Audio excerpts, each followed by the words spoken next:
gabbai, teaching shiurim, doing so much to give to others. I'm actually walking right now into the Beit Midrash, into the Barbaro Chapel, and just thinking about Nat, how during davening he has his little notebook, and he would walk up to whoever was new and ask them if they came to say Kaddish. And I can just imagine Nat writing down the person's name to make sure that they're acknowledged, to make sure that they get an aliyah. If there are too many Kohanim there, to make sure the Kohanim are not there on time. All the things that a gabbai does to make sure that all of these important things in everybody else's life is taken care of. And that's what Nat has been doing for our shul in so many ways. And therefore, it's really a true privilege for all of us to be able to gather here and honor Nat, I think, in a most fitting way. You know, besides for Nat's service to our shul and to our community, to our Potomac community, he's done service for the whole Jewish world and really the whole world in many, many ways. We all know he has actually had 28 cases before the Supreme Court, over 300 briefs. I remember one time a few years ago when Nat was at Georgetown Hospital, I went to visit Nat and I walked into his hospital room and it looked like a legal office. There were briefs all over, there were documents, and Nat literally from the hospital room, Ricky was making sure that Nat was taking care of himself as well, but Nat is literally filing briefs from the hospital room. And that's exactly who Nat is. Nat is always thinking about our tzibur, our community, in every single way possible. And in that vein, and thinking about the 12,000 times that Nat walked through the door, many people from Beth Shalom felt that it was fitting for us to dedicate a special Zmanim board, which I'm going to unveil right now. And then afterwards, one of Nat's longtime friends and fellow Gabbayim, Don Simrat, will explain it a little bit. But we've put together this beautiful Zmanim board. Everybody can see it right behind me. Might be a little hard with the light, but it has a lot of important information.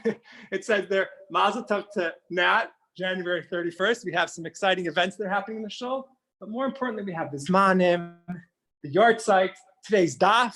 Another amazing thing that Nat does is he teaches the daf on Sunday mornings. Please God, after the pandemic is over, Nat will be able to take over that role as well. So we thought that it was so important and fitting to dedicate this in honor of Nat, in honor of all of the service he's done, not only for Klal Yisrael, for the whole world, but specifically for Beth Shalom, for our Potomac Jewish community. So at this point, I'd like to turn it over to Don Simrat, who's going to explain what we have here on our board.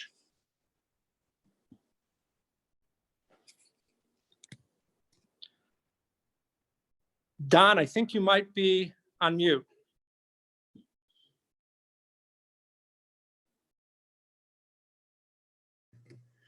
Whoops, I was still on. I was still on mute. Can you hear me now? Yes. Yes. Okay. All right. Anyway, it is great to see everybody. It's been a while, and so it's nice for us all to get back together, and particularly to get back together in order to honor Nat. As Rabbi said, dedicating this new Zmanim board in honor of Nat Lewin, Natan ben Harav Yitzchak, on the day after his bar mitzvah parsha, B'Shalach. So happy birthday, Nat. And so the idea of this, from the Hashkama Minyan, following Nat's 2019 decision to end, after about 30 years, his weekly post-davening class.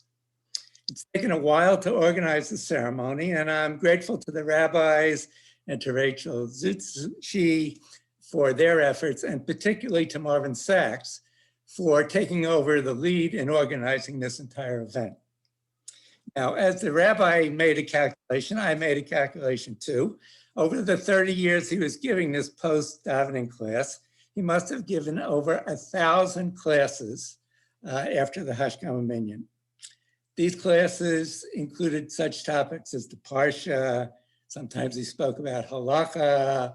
Some were what we would call show and tell, where he would display some artifacts from his vast collections. Others were somewhat, what some of us would call ripped from the headlines, where he would speak about a current issue, or sometimes he'd tell tales from his courtroom experience. The range of topics was truly amazing. I've been asked to speak about this Zmanim board and why it's an appropriate honor for Nat. This board, as the rabbi just showed, is a dynamic legacy to Nat's many contributions to Beis Sholem and the wider community over many years. The board will provide these ongoing updates on a variety of topics, including shul time for activities, including events such as daily minyans, and also significant religious times, such as when is the earliest time to light tefillin. I remember over the years in the morning minyan, sometimes Nat would alert people to say, you know, it's too early to put on your tefillin, and so you have to wait until a particular time. And now we'll have that information on the Zmanim board. On a personal note, I became Rabbi of the Hashkama Minyan in 1989, knowing very little about the job. And I learned a lot from that over the years about the position, both in direct and indirect ways. Let me give you one brief example. One Shabbos Mevorchim, relatively early in my tenure, Nat asked me if he could make the Molad announcement. That particular month, the Molad was in the early afternoon on Shabbos. When he announced the time, he said that the Molad was at a particular time, I don't remember the exact time, and not that Molad will be at that time. In this subtle way, he helped me understand that the Molad is based on Jerusalem time and not Potomac time. For all these many contributions and for everything you've done for all of us, for the minyan, for the shul, for the community, and personally, I want to thank you very much, Nat, for everything. Our next speaker is Rabbi Shraga Caviar, who has given a weekly shiur at Beis Sholem for close to 30 years. Rabbi Caviar will describe the wording on the dedication plaque located next to the Zmanim board. Before Rabbi Caviar begins, I'm just going to unveil the actual plaque itself so people can see it. Okay, you can hear me, right? Mm-hmm. I'm not muted, right? Yes, we can hear you. Thank you. The tribute is in honor of Nat Lewin because it is no question that he exemplifies what the Gemara says in Saita and in Tmura, that he is truly an Ish Ashkelis. The Gemara says in Saita and Daf Mem Zmanim at Beis, my Ashkelis, Amar Yehuda, Amar Shmuel, Ish Shahakolbo, person who possesses everything. So Rashi there explains, Rashi says, Torah ba'amita, he studies Torah, emes Torah, ve'ein daifi v'shikha u'machlokas. There are no flaws in his learning. There's no machlokas that arises from what he studies. He's very clear, he's very concise, very, very decisive in his learning. That's Reb Nat Lewin. Rashi in Tmura goes a step further. Rashi says, what's Ish Ashkelis Shakoba? Rashi says, Torah, Yiras Chet, fear of sin, Ugemilas Chasodim, a person who does chesed, acts of kindness, bestows acts of kindness to all. That's Reb Nat Lewin. The Rambam goes further in the Pirush HaMishnayos. The Rambam says, quote, V'ashkelis kinui li'ish ha'koilel hamidos umailos v'hachokmos lefi mineim v'hu ma she'omru ish ha'koba. Person who possesses all fine kind attributes, all of the malice and knowledge. And finally, the Meiri says, and Ish Ashkelis, he says, quote, Eshkelhu Mashal al ish, the first person, nichlulu bo, shlemus hamidus, completeness in his attributes, shlemus hachachma kulan, and wholeness, completeness in his chachmas, not only in Torah, but in other areas. There's no question, all of these explanations, Rashi and Saita, Tmura, the Rambam and the Pirush Mishnayos, the Meiri, all of these attributes, all are kaila or included in Reb Nathan Lewin. He's a tremendous Talmud Chacham. He's a Ma'iked Rabban, appreciates Talmid Chachamim.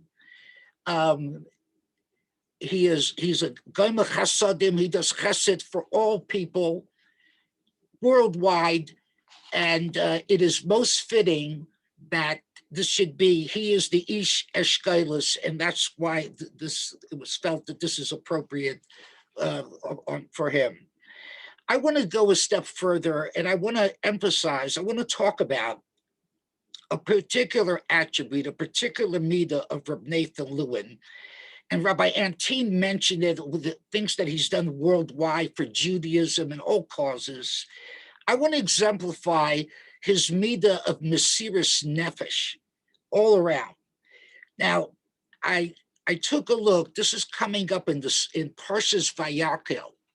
In Parshas Vayakhel, chapter 31, actually 35, the Torah says, Vayomer Moshe b'nei Yisrael. Moshe said to b'nei Yisrael, Re'u, see, Korah Hashem b'shem B'tzalo ben Uri ben Chor lemata Yehuda. Hashem went ahead and appointed B'tzalo, the son of Uri, the son of Chor, to the Shevet Yehuda. This is for the construction of the Mishkan. And the Torah says, Vayimala Hashem, Vayimala Oisai Ruach Elokim. God bestowed upon him a godly spirit with chachma, knowledge, tvuna, understanding, das, insight, and knowledge in every craft. So the question that's raised by many of the Meforshim, why does the Torah have to mention, why doesn't it just say Hashem called upon B'tzalo ben Uri? Why does the Torah have to tell us his grandfather Ben Chor and an emphasis on the Mata Yehuda? What's the Nakuda? What's the emphasis here that the Torah is trying to point out? And this question is asked by many Meforshim al Torah, including I saw the Reisha Rav ask this question as well. But I saw teretz from the Meshech Chochma on that Sedra, and I think it's very, very fitting. The Meshech Chochma says, Mesiris Nefesh, the Inyan is that who was Hur? Hur was the son of Miriam. It says, this is what the Meshech Chochma says, when it comes to Mesiris Nefesh, he says, quote, Sarach Liyos, it has to be Shalei b'chakira, without clearing any shilas, v'his chachmus yisera, not too much chachma. You just got to feel a certain level of spontaneity and decisiveness to do it. And where do you see that from? You see that from Shevet Yehuda. In this past week's Seder in Beshalach, and this is brought down in the Gemara in Saita Lamed Hey, but there's one point that's not mentioned in the Gemara, but it's mentioned in the Mechilta. It says, when Bnei Yisrael went into the Yam by Yabasha, so Rabbi Yehuda says, Kisha'omdi Yisrael al Hayam, when the Klal Yisrael was on the Yam, Ze Omer Einani Yerit Chila Liyam, Ze Omer Einani Yerit Chila Liyam. None of them wanted to really choose to go into the sea. And the Gemara says, this is what the Mechilta says. The Neitlim Eitzah. They were having all these shilas and eitzahs, advice what to do, how we should do it, how should we do it, should we wait?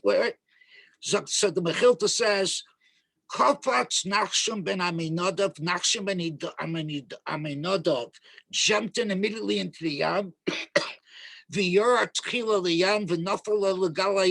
jumped in. He was decisive. He knew what to do. No chachmas, no shilas, didn't clear any shilas. He did what he had to do. You see this midah also with Hur. What's the story of Hur? The Gemara says in Sanhedrin on Dab Zion. One man, the Omer says on the Pasuk in Mishlei, Ubotseah Berach Niatz Hashem. He darshans that verse to mean in Mishlei. One who praises a compromiser is detested by the Rebbeinu Shalom. God detests a compromiser. So the Gemara says, what are we talking about over here?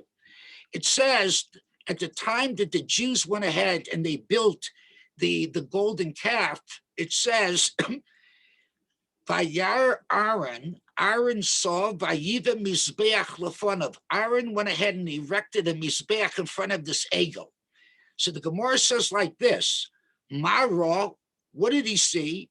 So the Gemara says, Amar Ablazer, Ra Hur Shezavuach Lefonav. Aaron saw that Hur was killed. Rashi says that he saw that Hur was killed. He was zavuch lefanav. Omar, Aaron said, Eloi shamina lehu hashta. If I don't listen to what the masses are saying to me, of deli kidavdu b'chur, they're going to kill me. Umakayim b, and if that were to happen, it would be fulfilled the verse that says in Eicha, im yehareg b'migdash Hashem kayim v'navi. If someone who's a kain and a navi are killed, Klal Yisrael will never be able to have tshuva. And this was the story of Zechariah. So, in other words, Aaron went ahead, and Rashi says, excuse me, Aaron pshara beino lebein atzma. Aaron made a compromise, and the Hira heter, and he went ahead and decided to compromise, and he went ahead and made the mizbeach for an eagle. The Gemara brings this down as a criticism on Aaron. Even though Aaron's cheshbon could have been very noble, but at the end of the day, he was not Moshe Nefesh. He didn't clear shilas like Hur. Hur immediately knew what was done was absolutely wrong, and he should have been as decisive as Hur. He should have allowed himself to be killed, according to that Mandama. And therefore, Zokta Meshech Chochma, because Hur and Yeshevet Yehuda did not exercise, they were monea from themselves, any Chochma, it is only fitting that they should be given this Chochma and Tfuna now that he's undertaking this enormous task of constructing the Mishkan. This was like a Mida Keneged Mida, because he took away Chochma, he was monea from Chochma, he did the right thing. That's why Hashem gives him the Chochmah this time around for the construction of the Mishkan. I just want to say again about Reb Nathan Lewin. He has been Moshe Nefesh Kol Yomov. There's no question about this. I just want to say again on a personal note that I have tremendous Hakoras Hatov to him for so many acts of chesed that he did for my family over the years that I'll never forget. And I wanted to say, for Tuesday night, as Mr. Simon mentioned, that we've been learning that close to 30 years there. We learned Gemara there, but there are times after we finish a sugya, our default position is to learn the Drash V'Ha'in, to learn the Reish Rav. There's so many Gavaldic things in the Reish Rav, Lumdas, Drush, everything. Now, how did we get to learn the Reish Rav? Here's how it happened. I remember as a young child, when Reb Nathan Lewin first came to Washington. If I'm not mistaken, he lived on 14th Street in an apartment, if I'm not mistaken. And he came and he davened in the Hebrew Academy on 16th Street. At that time, the show was being led by Dr. Skase, who was then the principal of the Hebrew Academy. My father developed a very close relationship with Reb Nathan Lewin. I should say my mother and my father, who loved Reb Nathan Lewin. And there came a time that Reb Nathan Lewin gave the set of the Drash V'Ha'in to my father. And I could attest that my father went through the entire Drash V'Ha'in. He has notes on the Drash V'Ha'in. And again, this is part of my Yerusha, the Drash V'Ha'in. I've learned a good part of not all of the Drash V'Ha'in, but I'm saying to you, the only way I have the Drash V'Ha'in, which is so difficult to obtain, is through what Reb Nathan Lewin did over 50 years ago. So I want to say, all the Torah that we end up doing on Tuesday night when we do the Reish Rav, this is all on Reb Nathan Lewin's cheshbon. It's all in his cheshbon that he gave my father the set of the Reish Rav. And again, I have tremendous hakar satov to him and appreciation for everything he does for Klal Yisrael and everything he's done for my family. And I'm sure the Olam shares the same thing. At this time, I want to introduce a member of our class, Dr. Lenny Cooper Shlita, who will be speaking about Reb Nathan Lewin's contributions to the Hashkoma Minyan over the years. Thank you. Thanks for listening.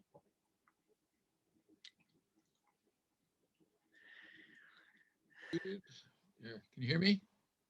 Yes. Yeah, okay. Okay, thank you, Rabbi Schrager, for your excellent, heartfelt words in honor of Nat. And thank you also for your own longstanding contribution to Bet Shalom Potomac by way of your ongoing Tuesday night classes that are always delivered with love and in your refreshingly unique Reb Schrager style. These classes have been ongoing for, I would guess, over 30 years, and this, remarkably, without hardly an absence on your part.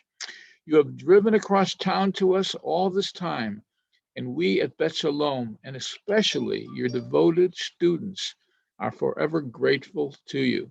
Thank you, Reb Schrager. Now, turning to our event at hand. I'm pleased to have the opportunity to offer a few words of gratitude to Nat. As others have highlighted and will highlight in their remarks, Nat has done a tremendous amount of good for our shul, for our extended DC Jewish community, and indeed for the extended world Jewish community. In the few minutes allotted to me, I would like to say a few words that focus on our gratitude to Nat for his multi-varied contributions locally, so to speak, to Bet Shalom Potomac. These efforts of his started in the days when we in Potomac were a group of young whippersnappers, an unruly appendage to the main DC shul, the parent Bet Shalom, as it were. Although the Cooper family moved to Potomac and joined the shul in 1978, the Potomac enterprise actually started a few years earlier in 1975. Those were truly the good old days. Rabbi Shmuel Golden was our outstanding leader at that time. And for a few of those early years, especially when Rabbi Golden was in DC for Shabbat, when he was splitting his time between Potomac and DC, Nat took a lead position in keeping our group on the straight and narrow. One of the particularly memorable highlights of those years was when Nat would give his famous Simchat Torah drashot. I'm referring to the earliest years of Beth Shalom at Potomac. We were then on such a high madrega. Nat frequently brought us so much closer to the source, as it were. A few relatively new folk could only understand and appreciate the great heights that we reached at that time. Those were the days when, for example, as a wholly unified kahal, we had the zechut, the merit, to hear Nat investigate the important halachic Yom Tov inyan of the Baal Musaf in a barrel. According to Nat, the question, as stated in the Gemara Avodah Zarah, Daf Nun Tet, or Nut, is as follows. Is one Yotzi the hearing of Chazarat Hashat, Musaf Yom Tov, while the Shaliach Tzibor is in a barrel, and or while he is carried around the Beit Knesset, albeit with his feet firmly together? Is one Yotzi or not? Reb Nosson explained to us as follows. Zocht the Gemara in Avodah Zarah Daf Nut. If you are on a high enough madrega, the answer is in the affirmative. In particular, there is the possibility that you can indeed be Yotzi with a Bal Musaf in a barrel. But to find out if you can be Yotzi, you have to actually try it out. And from time to time on Simchat Torah, we in our original lofty state, we did try it out for a few years with the help of our Bal Musaf, Aaron Weinberg, and we were successful. But we eventually started to fall, as it were, and we were advised to stop this potentially holy, but nevertheless spiritually dangerous practice. And I want the next item I mentioned to be another major reminder and major indicator of our ruchnis in those days. I refer to the unique, lofty lessons given over to us by our very own Reb Nosson, especially again on Simchat Torah. I remember, for example, his teaching one year. Sisu v'simchu b'simchat Torah, sisi v'simchi im susi v'seichel v'sichat Torah, and on and on and on he went. It was spellbinding. Sometime around 1993, around the time of construction of phase 1 of the new shul, our somewhat enlarged Potomac Minyan amicably divided into 3 groups.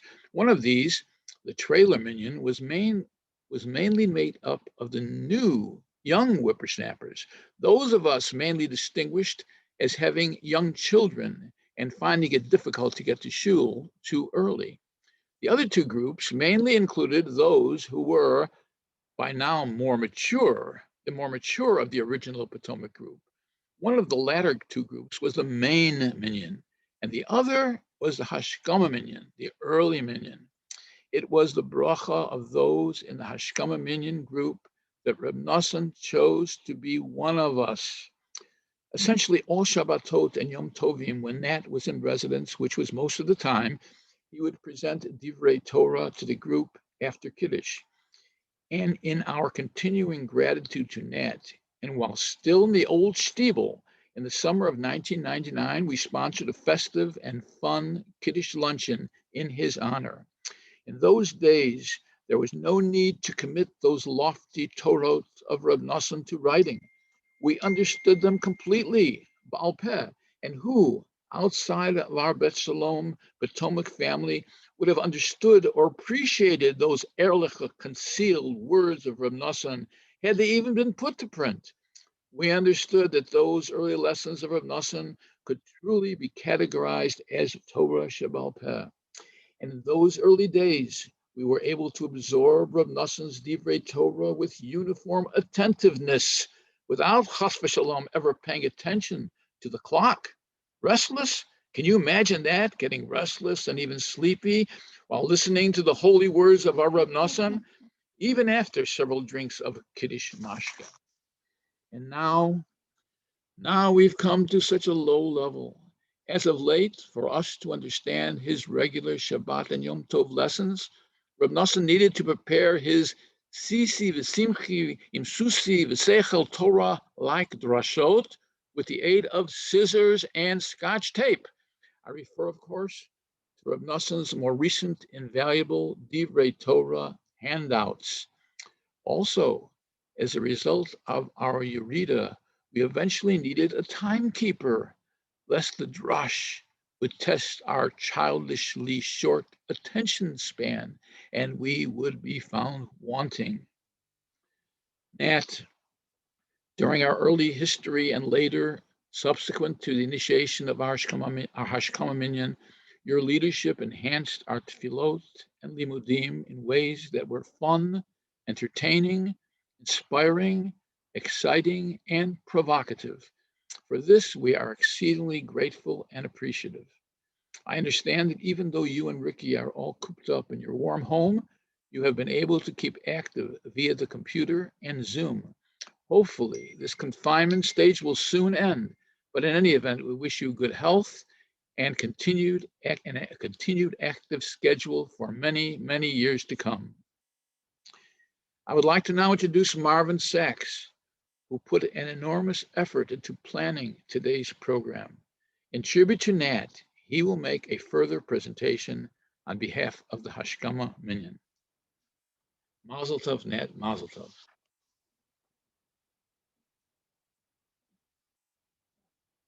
Marva, you need to unmute yourself. Okay, thank you, Rabbi. Thanks, Lenny. As you can tell from Lenny's words, the Hashkama Minyan members have a special affinity for Nat. But before I make our next presentation to Nat, I would like to say a few more words about his special shiur that he gave every Shabbos for some 30 years. And I'd like to mention this, especially for those who don't live in this area and were not able to attend. Nat's class was unique in many ways. First of all, most drashas are delivered at the end of davening before Kiddush. Well, that's very strategic because the speaker has a captive audience then. Well, in our case, we first had a great Kiddush, second to none, I might add, because of Lenny. And the true test was that everyone still came back to Nat's class after Kiddush. Secondly, Nat always painstakingly prepared a two-sided legal-sized sheet of paper for the shiur. He copied, cut, and pasted so many sources from his library that no one possibly could fit more information or sources onto one single sheet of paper. Also, Nat's shiurim were uniquely creative, and they covered a broad spectrum of topics. So I have kept many in a file. I got them out, and I also tried to be somewhat creative. So I wrote a poem about some of the things we learned. I won't read the entire rhyme, but here are a few verses to give you a flavor of the class. It's titled Toast to a Class and a Class Act. A salute to Nat, who prevented us from being a sinner, cause your Torah and Halacha shiurim were such a winner. Learning the Ramah, the Torah, Rashi, etc. was our mission. Thanks for helping us to decipher the final decision. The topics were exotic to make you learn and laugh, just like a kosher menu of antelope, deer, and giraffe. For example, if chickens get out and suddenly fly the coop, do you know you better check out the egg drop soup? So when you taught us about Shabbat and electricity, of course, we learned it from the Beis Yitzchak because he was the earliest source. And if you want the Jewish view of the Pledge of Allegiance that we recite, your court brief proved the words "one nation under God" are perfectly all right. Can one talk between hamotzi and eating bread? Of course, if it means getting your animal fed. Our class taught dinner etiquette better than the expert, Emily Post. Even she doesn't know who should lead benching, the rabbi, Cohen, Levi, or your host. A grammar lesson too, we learned from the 12 spies. Avoid but as a conjunction, or it may lead to white lies.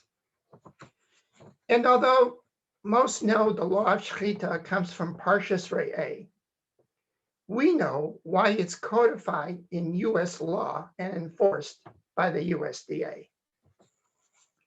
So you get the idea now of why nothing can begin to measure how Nat's single sheet added so much to our learning treasure. So with that background, the Hashkama Minyan would like to present Nat an artistic sketch that portrays your class. I'll ask Rabbi Antin to post a picture of the drawing right now so everyone can see. So Nat, as you unwrap the real drawing at home and see it for the first time, there are several symbolic items I would like to point out. First of all, there, as always, you are there so Natalie dressed, and you're holding your one-page weekly Shabbat shiur, and at the bottom the words read Hashkama Minyan with Nathan Lewin, just as each signature sheet always did. Now behind you on the left are the colorful windows in Barbro Chapel, where we held our classes. And then moving down from the windows There are a stack of books from your library that you used for your source sheets. At the top are commentaries by your great-grandfather, the Beis Yitzchak, and then other words like the Avnei Chafetz and the Shulchan Aruch.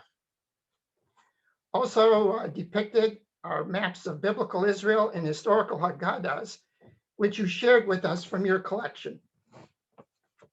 Now, the third book down is one that we admittedly made up, but has a lot of significance to you.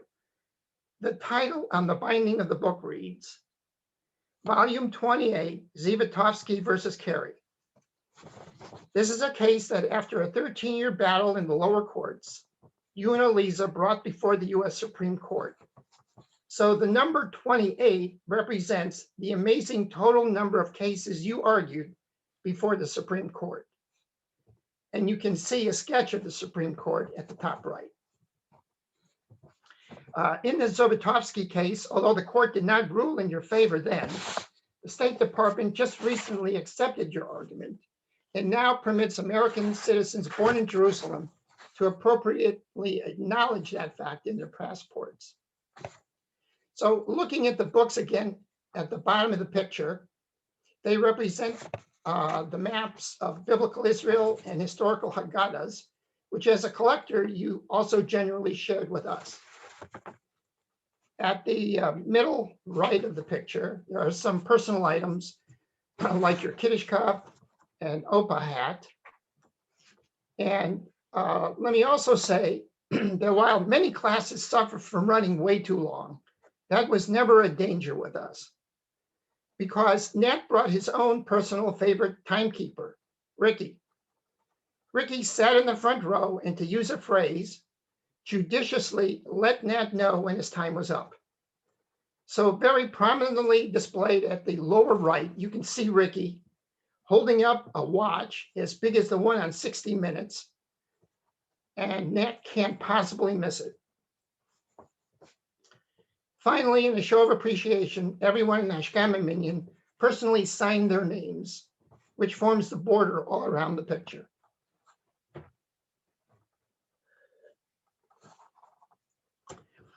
By the way, this drawing would not have been possible without our secret agent, Nat's daughter, Nama, who took several pictures in Nat's library, so our artist could use them for the sketch.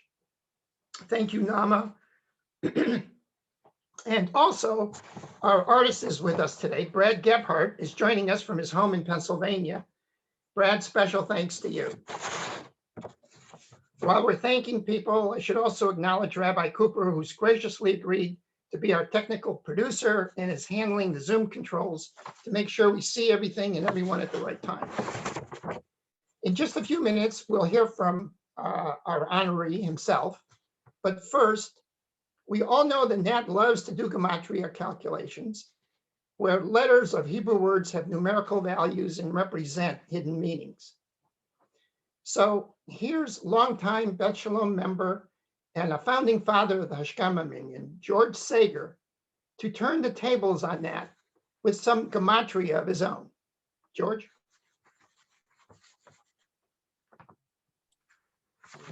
Am I unmuted? Yes. Is Nat supposed to open the original of the artwork right now? Yes. Okay, so let's. I'll wait.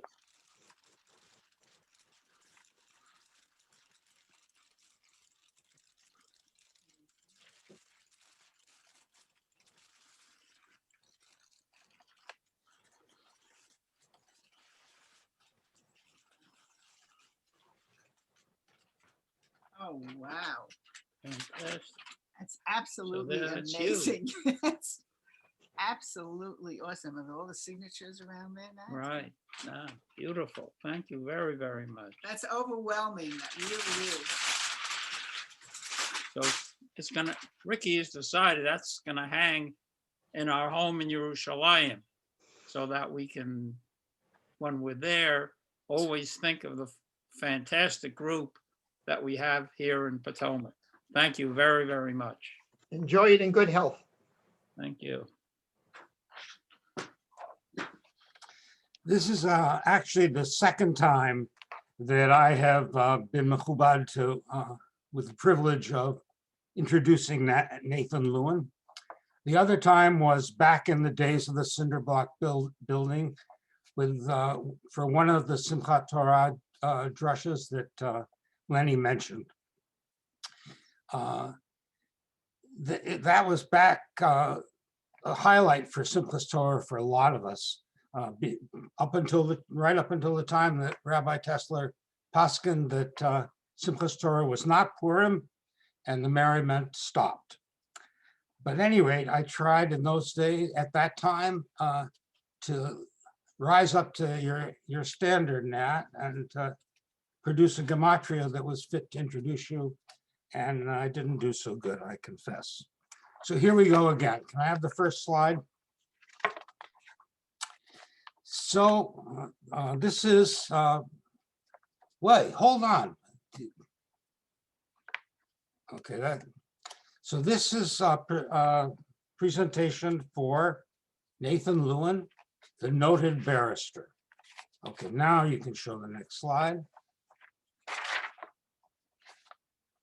Hello, can we go further? There we go.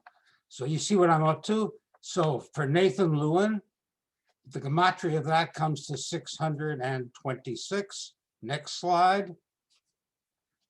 The noted barrister, the gematria of that is 785.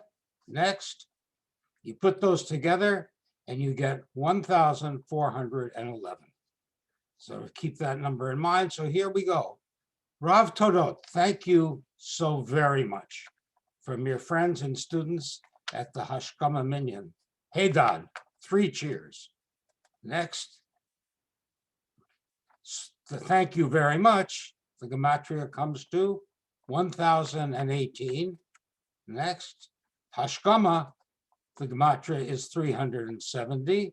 Next, Heydad, the gematria is 13. Next, put them together and you get 1,401.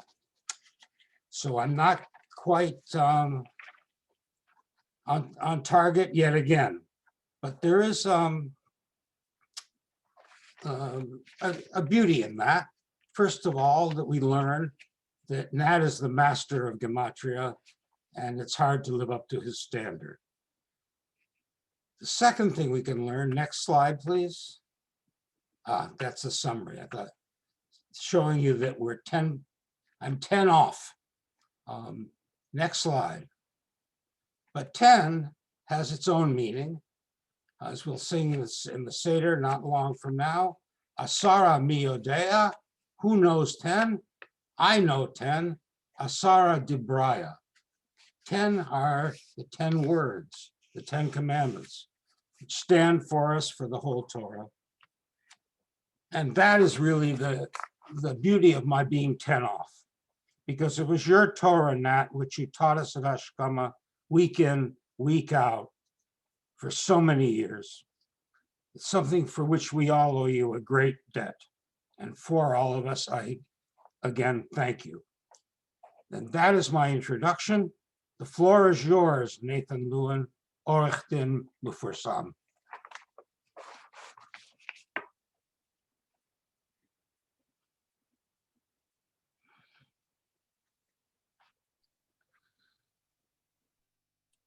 Problem is, I thought I unmuted myself. Yeah, we can hear you. The problem is there isn't enough room on the screen to really capture my swelled head as a result of all the things that have been said about me.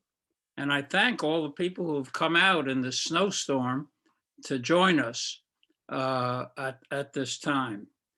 I think one of the unfortunate things is that I understand this was supposed to be a surprise. It was planned as a surprise to me, but because Beth Shalom is so efficient, and I was on a Beth Shalom list, I received a notice of this surprise. When I received a notice that I was going to be surprised with this commemoration, I turned to my wife, to Ricky, who I assumed had no idea about this surprise. And I said, what am I supposed to do? Should I continue to act surprised? And she then disclosed that she had been in on this surprise and had kept it secret from me. And she claims it's the only thing she has managed to keep secret from me in all these years. Maybe so. But I attended Rabbi Anteen's Daf Yomi Shir this morning. And the interesting thing is that on today's Daf, there's a whole discussion of the question of Toeh b'davar mitzvah, b'dvar mitzvah, v'osa mitzvah. There's a Mishnah, it's a very difficult Mishnah and a lot of back and forth between Rabbi Yehoshua and Rabbi Eliezer, discussion in the Mishnah about what do you do if you make a mistake thinking you're performing a mitzvah, you're actually performing a mitzvah, but you've done something which might subject you to a korban chatas. So it's a mistake. In a certain sense, there's a mistake. What do you do in the case of a mistake with good intentions? And one of the things that also occurred to me, where next Shabbos we'll be benching Rosh Chodesh Adar, Purim is coming. And what is the lesson of Purim? The lesson of Purim is the Nepachu. Purim turned upside down. So it occurred to me that how do I keep this a surprise? It was meant as a surprise to me, but maybe the right thing to do is make it a surprise for the people who have made the effort and have appeared on this program to do this thing for me. I mean, all these people who are saying these marvelous things you can't believe about me, they're the ones who should be surprised. So let's do something, I thought, that will surprise them. That will be the Nepachu. It'll be turned around, and instead of surprising me, they will be surprised. So that's what I planned for now. Let's start. Who will I start with in terms of surprise? The first absolutely has to be, obviously, has to be Rabbi Anteen.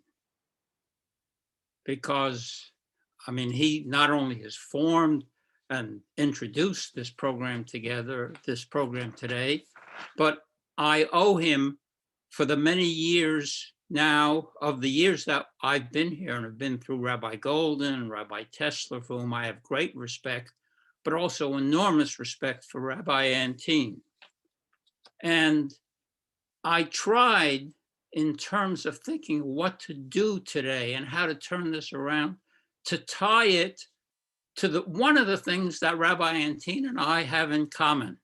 And one of the things we have in common is that our bar mitzvah sedra, both of us, our bar mitzvah sedra is b'shalach, which he learned for his bar mitzvah, and he was kind enough a couple of years ago when I was able to go to shul before the pandemic to let me lane in the big shul on Parshas B'Shalach, and I had laned it for many years before that in the Hashkama Minyan. So I want to combine each of these surprises to the individual today with the Parshas B'Shalach. So Rabbi Anteen, enormous respect for his learning. He gave a brilliant, really, analysis in an hour today of a very difficult daf in Psachim. But what is it in Parshas B'Shalach that makes Moshe not only the great leader of the Jewish people, but Oz Yoshir Moshe. Moshe sang. And one of the things about Rabbi Anteen, which is amazing, is how he's able to lead the congregation with music, his voice, his singing, his leading with Oz Yoshir.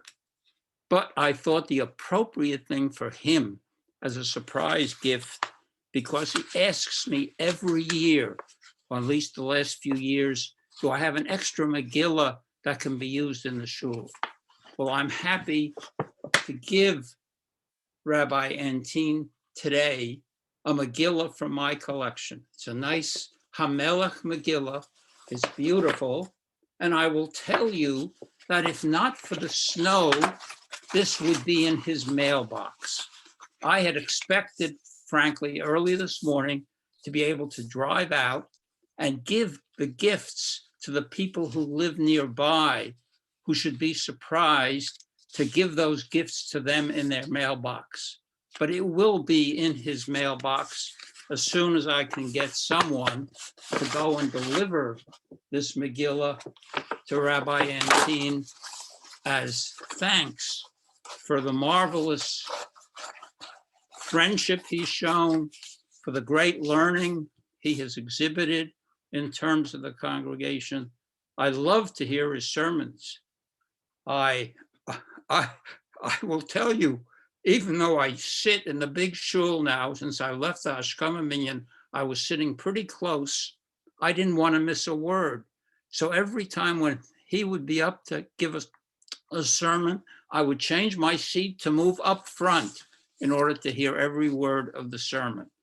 They're very, very moving and very, very instructive. And always I came away with very strong feeling of thanks to him for the things he said and for the things he's done. And I will disclose to you something now, which has been very private until now. Rabbi Antin, unlike most rabbis and very good rabbis, does not take a gift personally, does not receive gifts personally. A couple of years ago, I came to him with a very difficult dilemma. A very close friend of mine who was a Baal Tshuva and had become very frum downtown, passed away, and had asked me to please take care of his kvura and make sure that it was done al pi halacha. I've never done that. I didn't know what to do. This was a request that he made, and then he passed away. And I went to Rabbi Antin because I had this dilemma, and I said, how can I handle it? He said, I'll take care of it. He took care of this memorial, really, of the burial of this Baal Tshuva, who was an extraordinary lawyer and a most sincere Baal Tshuva, a man who went through Shas with the art scroll, English art scroll, went through Shas and learned it all. Rabbi Antin made sure that he had a kosher kvura. And then his widow said to me, now how do I compensate the rabbi? And I went to Rabbi Antin and I said, what's your fee? What do you think is appropriate that you should receive for this service? And Rabbi Antin said, nothing. I refuse to accept anything. This is what I have to do because I'm a rabbi and I think it's appropriate to do it and not to take any money for it. I grew up on the west side of Manhattan where there are shtiblich and where it was customary on Purim to drop a check into a shlach manos for the rabbi. And rabbis accepted it. No, nobody even thought twice about it. When Rabbi Antin began, I followed that custom and I dropped the check into the shlach manos I delivered at his house. The check wasn't cashed. I thought, oh my God, he's thrown out the check. What could have happened? So the following year, I put in another check into the shlach manos. The check wasn't cashed. A third year, I put the check into the shlach manos. It wasn't cashed. Rabbi Antin clearly had seen my checks and had refused to accept payment from me. So I now pay Rabbi Antin by giving him this marvelous Megillah from my collection. I'm very happy to do that. Yeah, thank you so much. I'm so touched by that. And this time I will accept the gift. It is so beautiful. And it's going to make me every time think about your Megillah reading when you put on all the hats and you bring everyone joy. So every single time I read from that Megillah, I'm going to think about you, and I'm so grateful. Thank you. Now, who else has been involved there? Well, George is the last one, George Sager. He's just down the street, and I had planned to drop in his mailbox today what I think he would enjoy from my library. It's the Medical Encyclopedia of the Rambam. It has in English all the references in the Rambam to medical things and how the Rambam approached them. This pasuk, where is it in Beshalach? In Beshalach, what does it say? Ani Hashem rof echo. I am Hashem, your physician. And for George, the medical encyclopedia, which should be in your mailbox, but is not there yet because of the snow, but it will be there shortly. It's what I think is appropriate as a surprise gift for George Sager. And I thank you for your gematrias, which are so complicated, I must say. I could never have thought of those. I like to try to think of gematrias. Sometimes it's even happened on a Shabbos when I can't take out a pencil and a pad and I write down the numbers and try to work them out in my head. And occasionally they work out, but this was so complicated. Fantastic. Thank you very, very much, George. So Thank you, Nat. I want to tell you that I retired this fall, but until then, the Rambam's oath for physicians was displayed prominently on the wall of my office, which got attention over the years from a wide variety of patients. So thank you. now, Lenny Cooper has talked about very eloquently with a prepared talk. Now, what you need, I should have gotten you, was a teleprompter, clearly.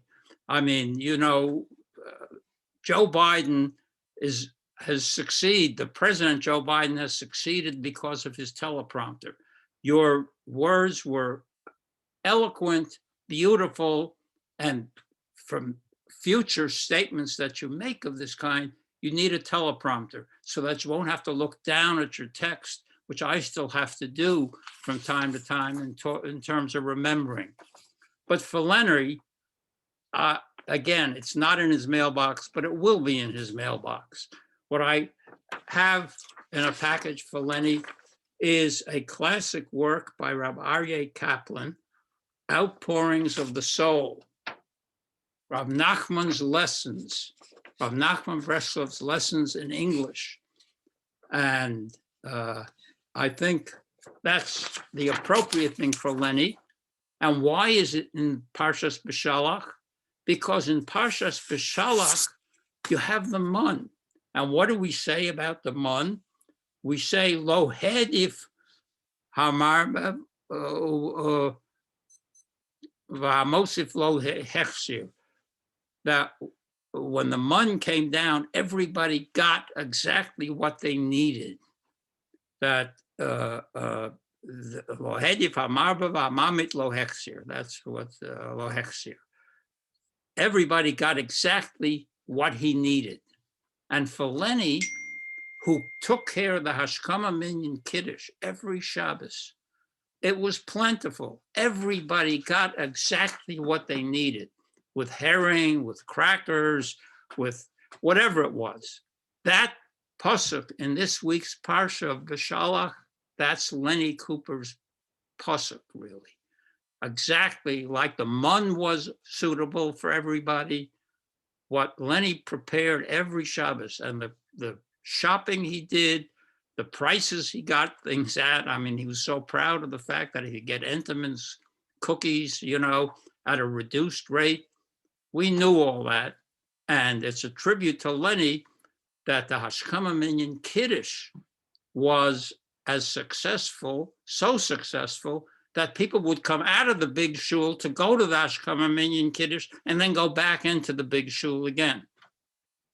So that's what I prepared for Lenny.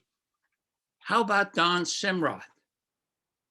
I'm very thankful for Don's very kind words about what I may have done for him as a gabbai. But the fact is that for Don, the pasuk in Parshas Beshalach that suits him perfectly is what Moshe says to Yehoshua at the end of the parsha. When Amalek comes, Moshe says to Yehoshua, Bechar lanu anoshim, pick for us men. That's what Don Simrat was doing all these years, calling people up for aliyahs. He was picking the men for the aliyahs. Bechar lanu anoshim is Don Simrat's pasuk. And I have sent Don, since I was not expecting to be able to drive to his post office box, I put it in the mail. So he'll get it in the mail. It's a 150-year calendar from my library, book about calendars, which is, Don was our expert really in Armenian with all sorts of calendrical questions. I mean, they would come up in the course of the classes I would give, and it was always Don who was able to answer, why does it turn out that this year we have, 2 days of Rosh Chodesh in this month? Don knew it all. But Nat, I learned, as I said, I learned a lot from you, and I am so grateful. Thank you. So this will be in your mailbox. Also, I wasn't planning to be able to drive to Marvin's house. So with Marvin was the one who had kept up the Torah really in the Hashkama Minyan. He was always there to fill in, always there to help. It's what happens when Moshe Rabbeinu has to go up and fight with Amalek. Aaron v'Hur tamchu biyadav. We heard from Shraga Caviar about Hur, but Aaron v'Hur tamchu biyadav. Who was it who was Tomech, who really upheld the Hashkama Minyan? No one more than Marvin. And I think Marvin, because of his interest as a lawyer, I sent him in the mail this marvelous book, which is the first edition by Professor Nachum Rockover in Yerushalayim of comparison of Jewish law and secular law. He wrote it on the question of self-defense, but I've sent it in the mail to Marvin, and you'll get it whenever the postman finally decides to deliver it. So thank you very much, Marvin, for everything you have done in terms of the shul.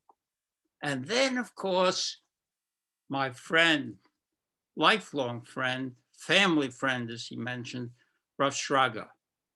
Rav Shraga, talks about Hadrash v'Ho'iyun. Not hard to figure out why, because if you do the gematria of Shraga, Shin, Reish, Gimel, Aleph, it's also the gematria of Drash. Of course he loves Hadrash v'Ho'iyun. His name is right there.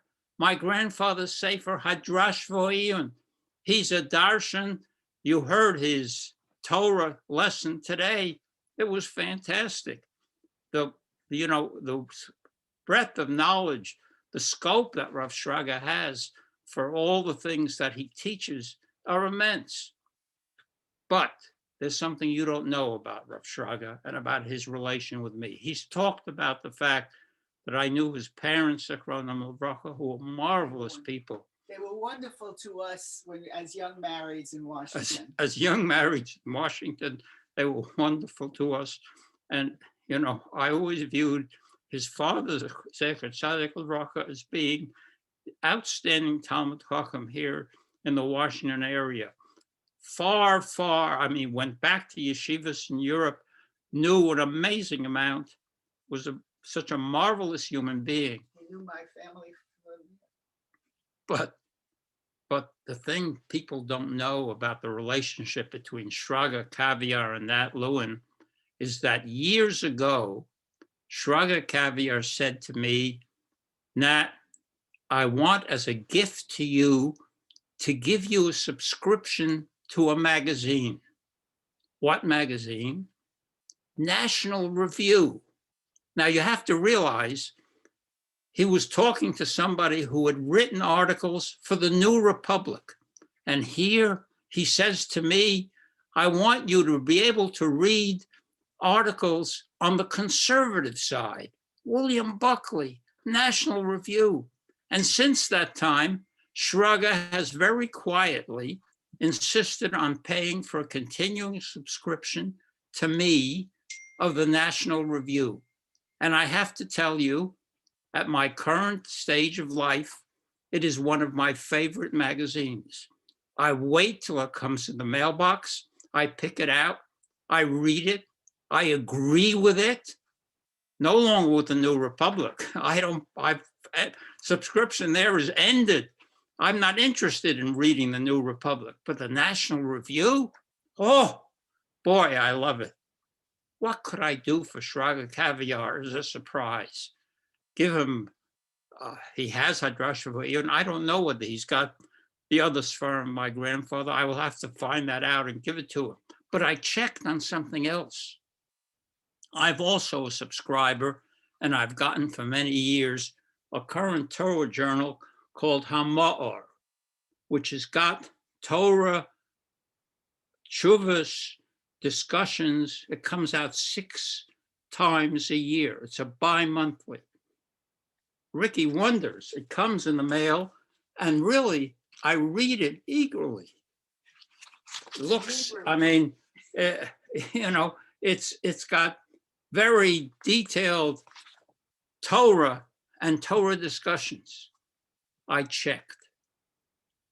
Shraga Caviar does not have a subscription to Hama'or. I checked with the editor. So I have bought for Shraga Caviar a 2-year subscription. Can you give him all your old ones? to Hama'or. Ricky wants to know whether I'll give him my old ones. No, I use my old ones. I like them. But Shraga, for him now, he will be getting Hama'or every 2 months. And I'm sure he will enjoy it.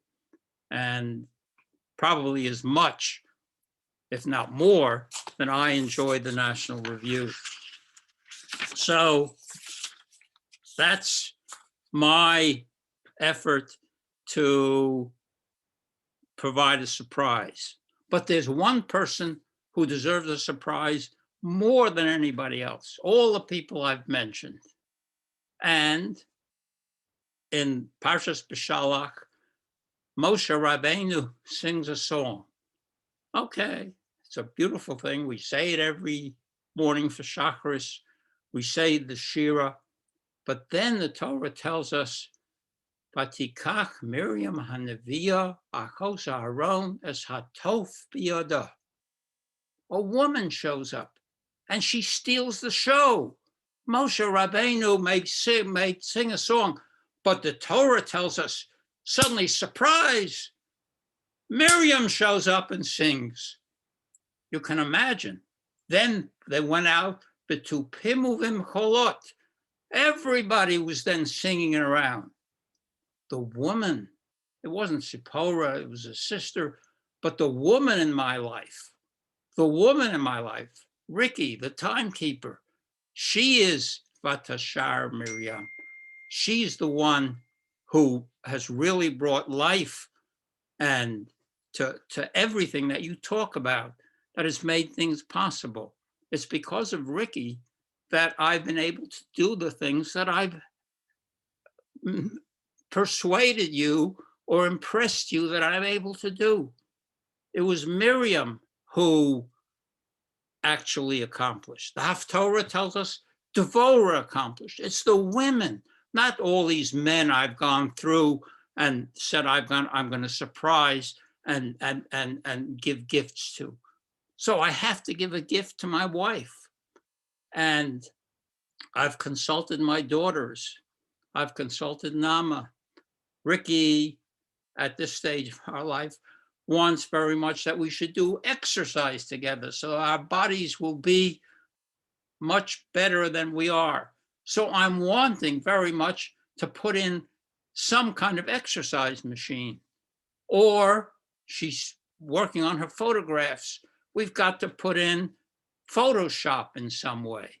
So these are the kinds of gifts that our family, I have to consult with them as to how to go ahead and do it.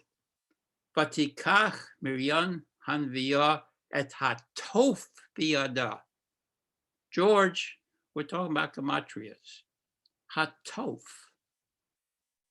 Hey, tough, pay. Tough is 400 years of slavery. Arba meo shana. But what's left is pay and hay. Ah, pay and hay. Hey, I've got a birthday today. It's a pay hay birthday. It's 85. Ricky doesn't like if I talk about that number, but that's what it is. Shame. Miriam, my wife, took me biyada, took the tof biyada. She took the pay hay, the guy who's celebrating a birthday today, biyada. And it's only because she took it biyada that I'm able to get all these tributes that all you people are so very kind to give me. So now, I don't know how much time is left. Very brief, memories of Beth Shalom. I'm in a congregation that was so good to us. You know, we raised our daughters. We came out here. The truth is, Purim is coming up. I came to Beth Shalom before we even moved into our house. We were still living in the District of Columbia when I got a call from Aaron Weinberg, who's now in Florida, but was then very active in a little extension of downtown Beth Shalom that was up here in Potomac. And he said, look, I understand you're building a house and we'll come out here. And I understand you know how to read the Megillah. Will you come out here and read the Megillah for us before you even move in? And I did. That was my first really relationship with the Beth Shalom congregation. I can go through many things. I can go through my Trump precedent. Long before Trump, I was a president who was not reelected. I ran once. We were just a suburban congregation, exercised our power. People said to me, run for president. I ran for president. I got elected. I ran for the next term, which presidents always get elected for, and I lost. That was a precedent at the time, to be a president and not to be reelected. When we moved in to this area, and when Ricky built this beautiful home that we're in, and we love it so much, our deed had a restrictive covenant. You could not have Jews in the neighborhood. You could not have Indians or Negroes in the neighborhood. But it was unconstitutional, and we moved in. And I went through and really enjoyed the learning from Rabbi Shmuel Golden, Rabbi Joel Tesler, and now from Rabbi Antin. So at this point, again, I have to thank you all for this magnificent, unexpected tribute. I'm sorry that it was not a surprise, but I hope that maybe I managed to make it a surprise of some kind. Thank you.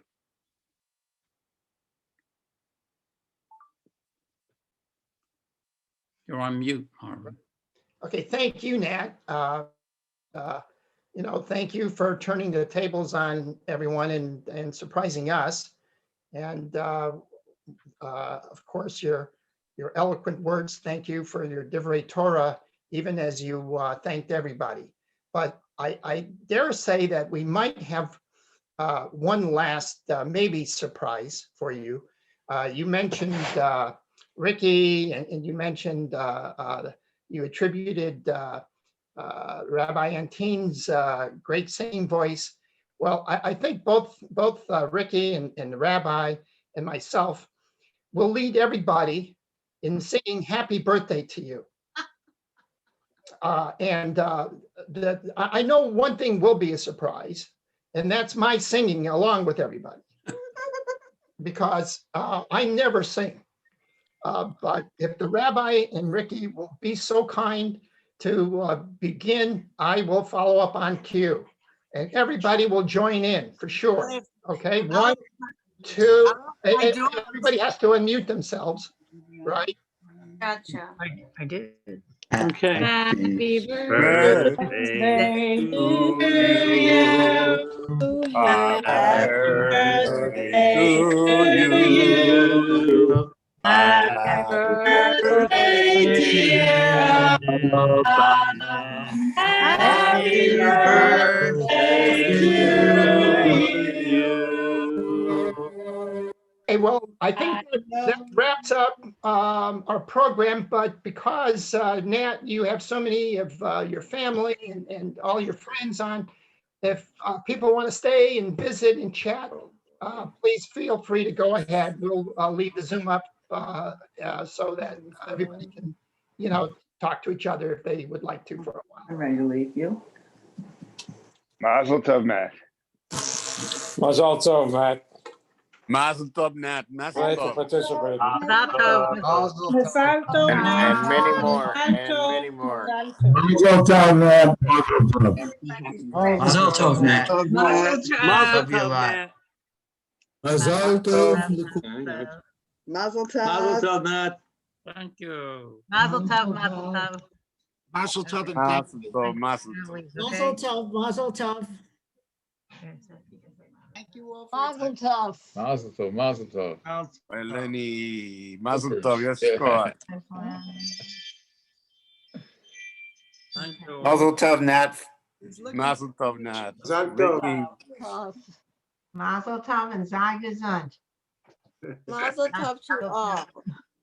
Nat and Ricky, we go back a long, long ways. And I remember when we moved here, I moved here in 1975, and I was one of the founders also of the Hashkaman Minyan. sweet boy. Mazel tov. We're gonna leave now, all right? Okay. A great way to spend your birthday. Oh, man. Nice to see you, Sylvia. Yes, good to See see you too. Can't you. wait till you get back. Looking forward. We are too. Sylvia. Sylvia. When do you think? Then we got our shot, the first shot Friday. So second shot, and then whatever it develops, but as soon as weeks. possible. 3 weeks. What's closed? All of I. I'm kind Yeah. of hoping for a realistic Rosh Hashanah. Yeah, there you go. Okay, sounds good. I hope that's realistic. We miss all of you guys. Same. Hey, guys, don't forget that you need at least 3 weeks for the stuff to kick in after the second shot. Oh, is that so? Okay, so we can make our reservations, you mean, for that time? And it's a good time. Flights are cheap. If there are flights. That's curious. Hi there, Ned Pools. Oh, the son-in-law. Mazel tov, Nat. Mazel tov. Thank you. Mazel tov and Yeshua to all the organizers. Wonderful, beautiful. Mazel tov. So everybody around here has the snow. I think it stopped snowing. Is everybody snowbound? Are you We're still snowbound? waiting for the snow. You're still waiting for it? Yeah, it's due later today. It's still snowing. It's just very tiny snow. Trump says if we really hold our breath, maybe 8 inches of snow, but I doubt it. It's not sticking. This is Nama. It's sticking in New Jersey. Oh, look at that. Well, you're a little more north than we are. What do they expect where you are, Don? What do they expect? I think that was you. Oh, I've seen a half a dozen inches, but I haven't really seen a total estimate. But I think we're not supposed to get it till 8 o'clock tonight.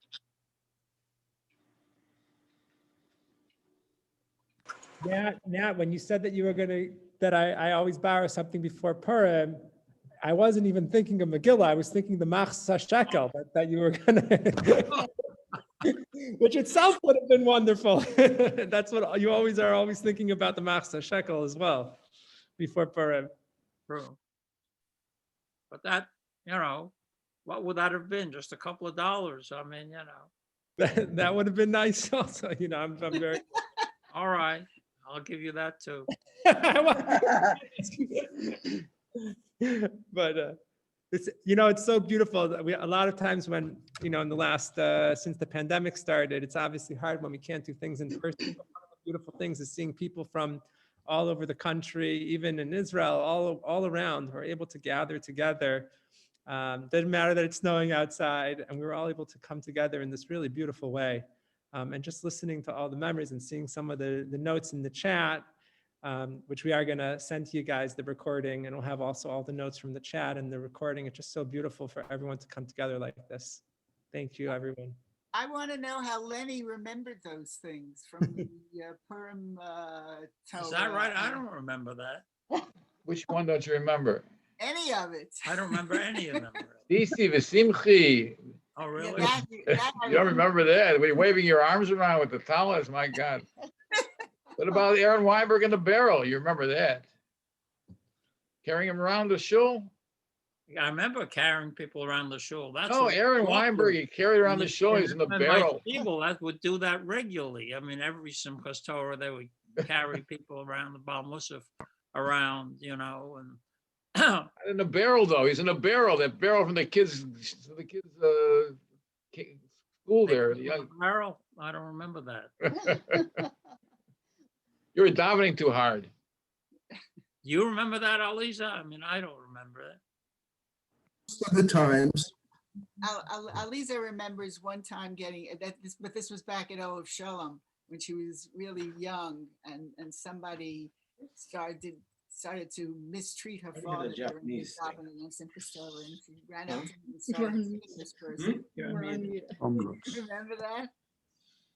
Yes, me, I definitely remember that. But I remember some of, I didn't, if you had asked me what were Abba's Simchas Torah drushes, I wouldn't have remembered them. But when Lenny started talking about them, I was like, oh my gosh, yes, that brings back memories. But I'm like, how does he remember all that stuff? But yes, I remember at Ov Shalom when I was a little girl, they used to carry my father around and they used to spray him with water at Meshiva Ruach. Yeah. As a little girl, I didn't understand. The water pistols. The water pistols. I didn't understand why they were tormenting my father. I was very upset. And so yes, I probably like the age of 4 or something. At one point, I got a cup of water and I went up onto the bima, and one of the worst offenders was walking past just below the bima at Ov Shalom, and I dumped this cup of water on his head. I think he was shocked. I was so upset. All right. Well, yeah, the nursery school at Bet Shalom there, we were in the same, this red barrel the kids played with, and we put it around Aaron Weinberg and lifted him up and carried him around. Wow. Anyhow, whatever. It was great. Good old days. No question of it. All right. But this is wonderful. I thank you for putting it together. And I have to admit, I was one of those who was sorry that the surprise had been ruined, but Abba, you really turned it around into an amazing surprise.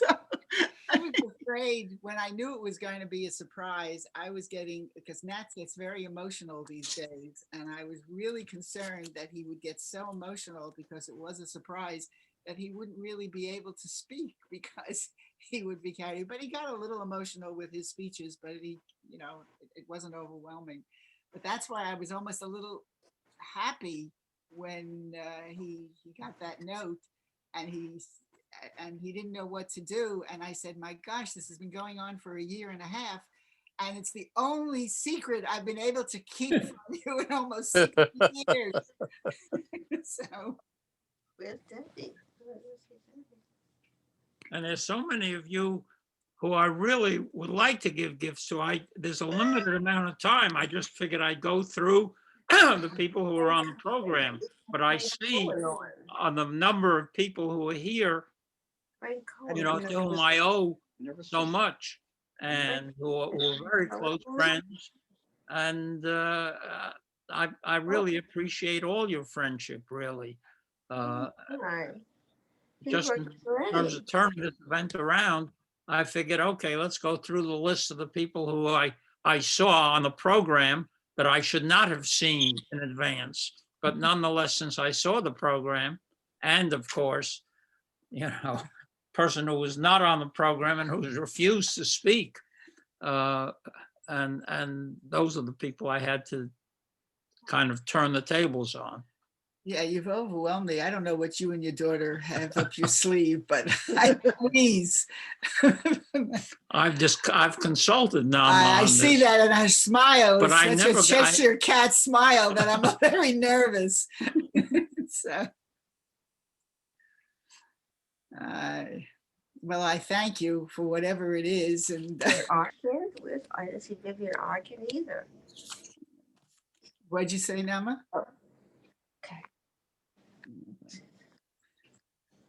Start cooking now. Well, this has been so wonderful. I don't know if anyone still wanted to stay on, but this might be a good time for us to say goodbye to everyone. Unless people want to stay on, that's also fine. But I think maybe we've all been able to say thank you. And what a wonderful, wonderful afternoon this has all been. A very, very special moment as I'm thinking back on my 15 years here, not nearly as long as many of the people here, but this is really one of those memorable moments at Beth Shalom in terms of really the essence of what our community is. So thank you, everybody. Thank you, Nat. Thank you. Our daughter. Yeah. Yeah, I see that Alana Cooper is on. Thank you. Yeah.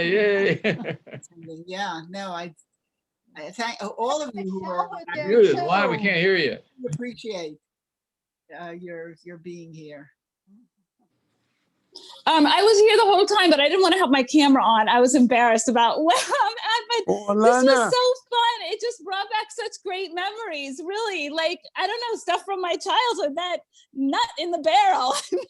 I don't know, and our fun that we had in that little building that got knocked down. It was wonderful, and Nat, such a nice way to celebrate your birthday by bringing these memories back. I have a poster downstairs of a lot of photographs that I took one Simchas Torah at Beth Shalom all the way back. Not Simchas Torah. It was Purim. Purim, and the Cooper young people are their photographs at that time are very prominently displayed on this poster that I'm standing on the floor. Oh my gosh, I'd love to see that. and the photograph of the time that Shlomo came, Shlomo Carlebach came, 1980, when he came, 40 years ago, when he came to Beth Shalom. I'll never forget that. Shlomo Carlebach? Yeah. Shlomo Carlebach. When he came, so Yeah. I have pictures of his. Happy Purim, happy Purim, happy Purim. We had that Shabbos, we had a guest. Who else was our guest there? We had a rabbi from some YU, someone from YU there. Was that for Shabbos? He and his wife. Greenberg. Oh, it wasn't Greenberg. No. I can't remember. Remember that Shabbat? Yeah. With Shlomo, you mean? Yeah, during Shabbat we had a guest from YU and his wife. She was. Beck, I remember. That wasn't Greenberg. No. Blau? Is that no? I can't remember. Talk because I remember she gave the mother, the woman, she gave a drash and I think in Mincha during Mincha, and she had a picture of from the New York Times, this woman carrying the briefcase. How difficult it was for women. This is when women's school was just taking off. Women carrying the briefcase and taking care of the family. She had a special drash about that. But anyhow, that was a big weekend. And that evening with the Shlomo, and that evening in the end of the building, the old building, we had a great time. That was special. And Ricky, you brought him in there, I guess. You're his buddy, right? Yes, I brought him in. Yeah, Ricky was a good friend of Shlomo's. But also Beth Shalom was where Aliza really, although she had at her bat mitzvah, she read the Megillah when we were still in Shepherd Park. But when we came up to Beth Shalom is when it became sort of a halachic issue in some way. She was going to read the Megillah for women in Beth Shalom. And Rabbi Golden and Rabbi Leff raised some questions as to whether that was right. And they ended up making what has been a kind of historic telephone call to Rabbi Soloveitchik to ask him about that. And Rabbi Soloveitchik told them that she could read it for the women, but not in the main shuls. So I think she read it in some social hall that was in that old building where she began reading the Megillah on Purim for women. And she has been reading it ever since for women and had the women at Kesher Israel. Now they compete for who can learn Megillas Esther or Prokim in Megillas Esther. Okay, thank you so much. I actually have to head out, but Mazel Tov. I'm gonna make Eliza the host. So if you guys want, you can still stay on and I'll make Eliza the host, but I'm going to see everyone later. Thank you so much. Mazel Tov, Nat. Rabbi, bye-bye. Mazel Tov, Yashir Koach. Shkoach, Rabbi Antin. Yashir Koach, Lenny, Yashir Koach. Those are the days. Yeah, okay. You're around. Take care. Bye-bye. Bye. Okay. Bye-bye. Bye. Good day. Okay, thank you. Bye, Nat. Bye, Nat. Mazel tov. When we Mazel tov, first Yashir were Koach. organizing this, we were still living in Potomac. Then we thought, oh, we're going to miss this. We're not going to be able to be here. And it went long enough. We were able to be here. So Debbie. it's a lovely thing for us. Worked out good. Worked out good. Very much. Okay, we'll say goodbye. The Coopers are saying goodbye. Thank you. Have a good and happy birthday. sons are Mazel saying tov, goodbye. mazel tov. We see your Bye-bye. participation and Lenny's too on a lot of these classes on Torah in Motion. Yeah, that's right. But you got to show your face there, Nancy. Don't go to. You're afraid of going to sleep, right? No, we've seen you sleeping. Oh no. Oh. Well, I told you we're. I told you we're in the real estate here. We're not so such a high madrega anymore. We can't pay it. We need our timekeeper. And No, actually, anyhow, those are good. Those are good. It's Torah in Motion. My God, some really great stuff there. I love it. funny. It's funny. Lenny, you brought back so many memories. Oh my goodness. Thank you. Yes, Koach. Okay. Nat, I have one simple question. Considering the length of briefs, why are they called briefs? What did you? What are they called? I Briefs. didn't hear that. The length of the what? The briefs to the courts. Why are the briefs so long? Considering the length of briefs presented to the court, why are they called briefs? They're briefs. Well, my briefs, as Aliza has commented and others have, my briefs have been getting much briefer. So than they used to be. Are you in Israel? Are you in Israel now? Yes, they're in Israel. Yeah. Oh, good.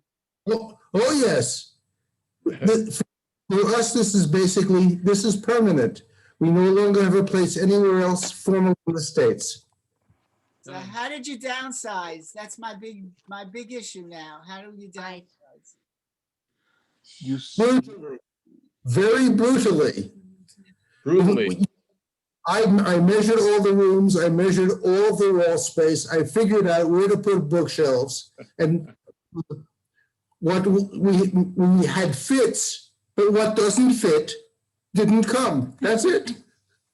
How's your new home? How'd you have to work out with your new apartment? Well, Lenny, get over here, will you? Yeah, we will. God willing. Mirza Hashem. We'll be there as soon as possible. We miss it very much, very much. It's great. Nothing like it. My gosh. What a great decision to have that place there. My gosh. We only have to. Whenever I see a photograph of Migdal David or something shows up in the streets of Yerushalayim, I really get homesick. I really do. But you were born here, right? My mother was, not I. But yes, despite the political and to some extent medical turmoil, the the place functions and it functions well. And kudos, praise to the people who run the system. Okay, amen. Yuma and Afrikumovsky. Nat, this is what I certainly think that the tributes to you were understated and it could not have been overstated. You're well deserving, and Ricky, bless you for keeping him in Gesundheit to be able to reach this point in his life. So, mazel tov to both of you. Thank you. Thank you. Thank you. Mazel tov, mazel tov. I was happy. Latrout. Happy to see you at the DAF this morning. Now, Matt, maybe you can make the DAF now more often and get up early enough to make the minion on Zoom. Thank God Nat is feeling well. So we're in a good spot right now. Okay, the Coopers are signing off. Mazel tov again, Nat. Mazel Happy tov, birthday. mazel tov. Support- We'll see you out for a walk. You're going for a walk now? Not No, now we're not today, going for a not walk. today, but soon. Okay, no, I mean, we do meet the Coopers sometimes when we walk around the block, or the Elbounds too. I think they're off now. Yeah. But that's our big socializing, is taking a walk. Yeah, right. Meeting our neighbors. It sounds Okay, a bit. have a great day. Have a great day. Happy birthday again.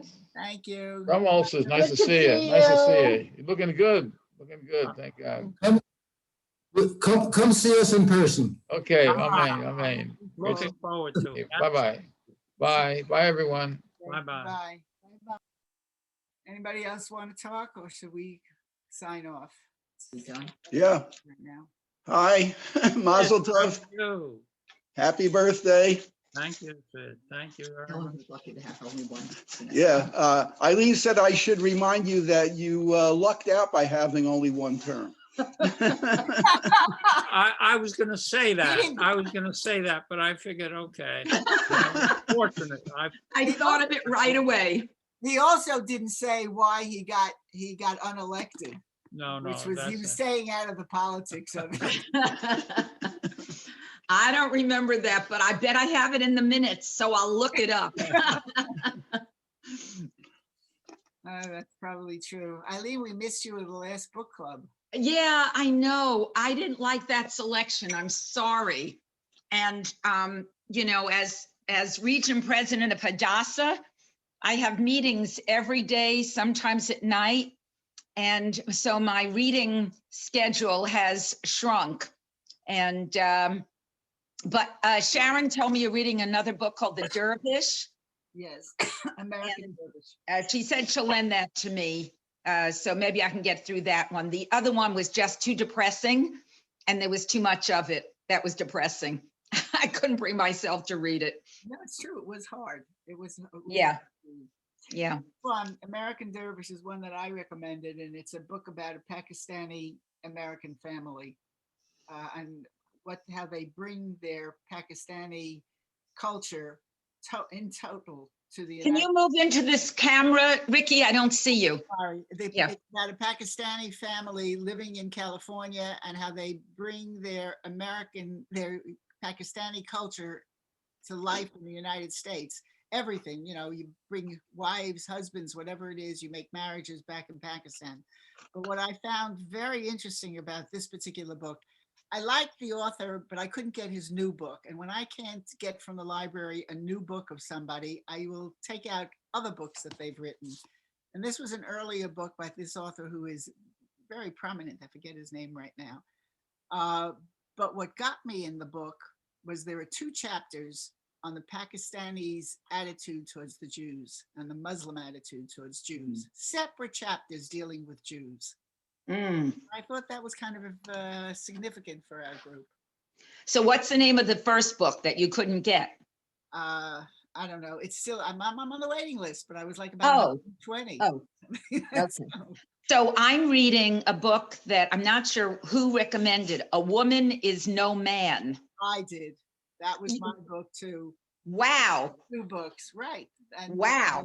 So that's, but A Woman is No Man we'll discuss the next time. because it was dependent upon who could get which book earlier from the library. Uh-huh, So okay. Snowman is probably the first book written by a Palestinian in America about their life in America. Yes. It's you know, it's like what we talked about, you know, washing your dirty laundry in public. Yes, like Unorthodox. Remember that one? Yeah. It's very impressive that she But has written that book. it's an eye opener, isn't it? Yep. Yeah. I mean, it's a novel, so you don't know how much of it is true. There's a lot of truth in it. Yeah. So I think we ought to have some comparison of a nonfiction by a Palestinian or some kind of,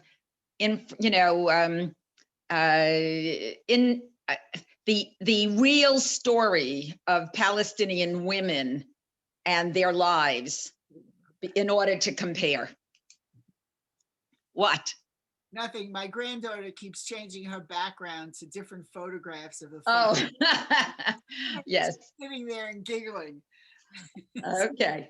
So anyway, yes, that's a great book, and I intend to be at that one if possible, at that book club. Okay. Do you have a date? Do we have a date for this upcoming? I think it's sometime in February. Well, okay. Yeah, sometime in February. I think it's sometime in February. I don't know. Okay. You have to look at your emails. Are you, I don't know if I saw your name, are you watching our virtual tour of the Balkans that Sarah Donna Lefkowitz has sponsored? It was. Saw it. Yeah, no, I guess I couldn't get it. I don't know. There were other things. So we have 2 more Saturday nights at 8 o'clock. And it's very well done by Joseph Benetov. He's a professional tour guide. And what's the link? What's the? I'll send you the link. Okay. Yeah, very good. And you can sign up for each one or both of them. Do you have them recorded that you can see the old ones? I think yes, I think they are recorded. I think you said that it was recorded. Yes, I think I remember seeing that it was recorded. I will find out how you can access that. Last night's was very interesting. Yeah, last night was on Macedonia. Yeah, well, Bulgaria and Macedonia, North Macedonia. World War II epic. Yeah, and the next 2 weeks going to be about Sarajevo and Salonika. So they should be very, and he's a professional tour guide. He's very highly talked about, and Sarah Donna is taking his father's family hails from Bulgaria. That's right, right. And Sarah Donna has gone with him on trips, so Those she are knew. areas that we have not really gone to. So I'll send it to you. Yeah, that's true. We've gone to Salonika. All right, Okay. everybody. Okay. Thank you. Mazel tov. Happy Mazel tov. birthday. You look great for such a high age. What can I say? We should all be healthy to past 100, huh? We all look great. Good for you. Exercise and keeping your brain functioning. That's the key. Gotta go over to now. I'm gonna do exercise. Take care. What? Okay. Bye-bye, guys. So long. So long. Shavua tov. Shavua tov. Beverly, I see I know Beverly. Beverly's on, but she probably has no microphone and she has no camera. So we can't hear what she has to say. Opa, do you remember when we went golfing and you took this picture? To the statue? What's the picture? Lisa, can you unmute Beverly if she can speak? Can she speak? I will end it when everyone is ready to get off. But I mean, Beverly is on, but I don't know if she has a microphone or a camera, but she's. Well, but I don't want to, Beverly apparently does not have a camera. Yeah, okay. Because there's no such thing as a video by her name I can see as the host. Video. What But is the little she red- might have a microphone if she unmutes herself. That's weird. Can you unmute her? I can unmute her, but I don't know if, or I can ask to unmute her. Ask to She has to unmute. unmute herself. Yes, unmute herself. She has to unmute herself. Oh, Ah. so she did. Ah. We took something off. Bev? Can you hear us? Hello? Well, she's unmuted herself, but now I still can't hear her. What's up here? chat pin. hide. Maybe just call her on the telephone. That's really old. Bubsy, no, what's your schedule today? Does 4 o'clock work? What time Sure. works for you guys to hop on the phone with the families? She don't need that. Talk about this supposed new Peloton you're getting. Can we talk at 4 o'clock as a family by Zoom? Abba, Bubsy? We have to get on. I see Gidon there. Hi, G. Hi, Hi, G. G. Happy birthday, Opa. Okay. I'm not sure if Bev is there or can hear us. Who's that? Bev, we love you if you can hear us. No. We can't hear Oh, you. is that just on? So, slide? well, you'll have to just call and wish my father happy birthday by telephone, Bev. We have a very fun PowerPoint for tonight. Yes, at 4 o'clock, I think, the rest of us in the Lewin, Helpfinger, Polonetsky Everyone plan. should polish up on their Arabic skills. Yes, we're gonna have a birthday Zoom, family Sounds birthday good. Zoom, okay? Looking forward. Love you guys. Love you you. too. You guys sitting and I'll be in Bye. bed. Bye, I'm ending it now. I love you. Wait, Bye-bye. Stay on What? this. Stay on for a minute. We've got Beverly who just called. Maybe she's like, can you hear her? Okay, bring the phone over here. Wait. You put her on speaker. Yeah. Okay, so have you heard us all, Beverly? I've heard every single solitary word. He has deserved every single word. He deserved every single word, and you too. And I remember who defeated him. I remember.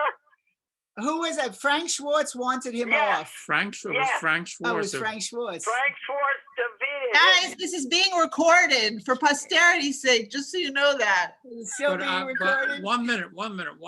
I will say it now to this group. Now, one of my proudest moments was. Should I turn off the recording first? No, keep it on. It's all right.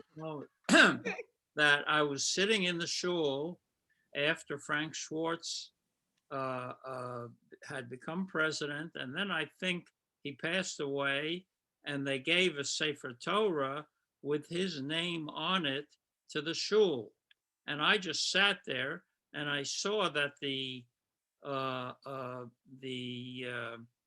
letters for Schwartz on the Sefer Torah were Pei, Yud, and Shin, and that makes Shefi, Vayelech Shefi. And I got up. I was not really supposed to be on the program, but I got up and I delivered a quote dedication to Frank Schwartz as Shefi, because that's were the letters on the Me'il for the Sefer Torah. And people were surprised, but it was purely ad hoc. I mean, just sitting there and seeing the Sefer Torah with those letters on there, I just figured So that was. they never wrote Schwartz, is that it? Or his name? I don't remember exactly what it was, but I knew that the letters were Shin, Pei, and Yud, and maybe Shin for Schwartz and Pei and Yud, and so I just delivered the drusha at that point, just purely off the top of my head, and his almana, his widow was so thankful. She came up to me and she said, "That's amazing, what you were able to say and all this." But so he was the guy who beat me. Well, he beat you because he wanted to bring Joel Tesler up to Potomac. Right. In those and days, he wanted to get rid of Golden, which is what he did. In those days, it was split. Yeah. It was split between Potomac and downtown Beth Shalom, and they got the people together to vote, and I stupidly thought, oh, I'm running again, so I'll get elected. And instead, Schwartz won. And I think Joel Tesler arranged that too. I mean, because I voted to only give Joel Tesler a one-year term when I was president. And Larry Shore still has not gotten over that incident when there was a meeting of the board and they had a tie vote on whether Tesler should be given only 1 year term. I remember that too. And I broke the tie in favor of the 1 year term. That was terrible. I never believed in I giving know, a and that rabbi 1 year. the Teslas. This is all still being recorded. All right, it's So, history. yeah, it's history. All right, yeah. hold on, wait a minute. Nat, Bert wants to say Mazel Tov. Hold on. Here, talk. Hello? Bert, Mazel Tov. thank you, Bert. It's very good hearing from you. I'm delighted to hear from you. And unfortunately, because of the pandemic, I can't see you, but nonetheless, I'm happy to hear from you and brings back old times. Thank you. Okay. All right, anyway, it was a wonderful, wonderful tribute because, and you deserved every single word that was said to you, Nat. Yeah. You're a very special person and very much in our lives. Very much, you and Ricky, very much. Well, Thank you. All he's right. getting emotional. That's why it's, Nat, Thank you, Bev. Thank you, Bert. thank you. Thank God. We're really glad. I'm glad that you were able now to participate in this using the old-fashioned telephone technology. That's good. That was very smart. It's okay. All right, take care. Love Okay. you guys. You Okay. should be well. We love you too. Bye-bye. Bye. Please, 4 o'clock is fine. What time is it now? It's 2 o'clock? 4 o'clock? Yes, I think my new favorite background. I like that background. Which one? This one that she has? Yes, that's a What was good the one. other one? A whole family? What was the other one I yelled? Oh, it was from graduation. I see, because I couldn't really follow everybody. Which one? Everybody at that point. Yeah, this one. Oh, yeah. Oh, okay. Thea and. Oh, wow. I don't know how you do that. And there's this one, but Opa's head gets Oh, cut yeah. off. Oh, that's the one with Opa in the gloves? Yeah. And bring that back. I can't see it. No, but, well, I'll send it to It's you. too high. Tila It's made too it. high. Tila made it. But his head gets cut off. Tila, you made that? But his You're muted. at the top. And this is Jack. Right, I like that one of Opa. Tehila, can you get it where his head is there? I have to rearrange it You and have to make the thing bigger. Realize that. Move to the side, Ayala, so we can see it. You see that, Nat? I That's see the it, Bernie yeah. Sanders gloves. Yes. Bernie Sanders look. Right. Right to the head. You But- can't, you'll get to see it. Yeah, we'll show you. That's just It's a just a little hint, a preview. little preview of what you have in store for you at 4 o'clock. Oh, And here's your birthday cake. Shachar. Remember when we made the cake and then And here's some old memories in your kitchen. Tonight, Would you put it? That's the red mask of. tonight I'm getting a rib steak. What are you getting? A rib steak. A rib steak? Who's giving you a rib steak? I want. Wife. Really? You're treating him to a rib steak?